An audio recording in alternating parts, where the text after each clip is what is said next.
অবৈধভাবে গরু পাচারের অভিযোগে আটক এক, বাজেয়াপ্ত করা হলো 10টি গরু। ওই অভিযোগে আজ তাকে তোলা হলো রামপুরহাট আদালতে। আজ অর্থাৎ সোমবার বীরভূমের রামপুরহাট থানার মনসবা মোড় 14 নম্বর জাতীয় সড়কে এই গরুগুলিকে আটক করে রামপুরহাট থানার পুলিশ। ঠিক তারপর অবৈধভাবে গরু পাচারের অভিযোগে এক ব্যক্তিকে আটক করেছে রামপুরহাট থানার পুলিশ। ঠিক তার পাশাপাশি 10টি গরু বাজেয়াপ্ত করা হলো বলে জানা যায়। সোমবার দুপুরে গরু পাচারের অভিযোগে ওই অভিযুক্তকে রামপুরহাট আদালতে তোলা হয়েছে বলে জানা যায়।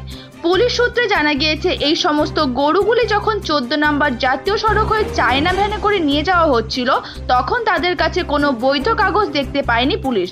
ঠিক তাই 10টি গরু বাজেয়াপ্তের পাশাপাশি এক অভিযুক্তকে আটক করেছে রামপুরহাট থানার পুলিশ প্রশাসন।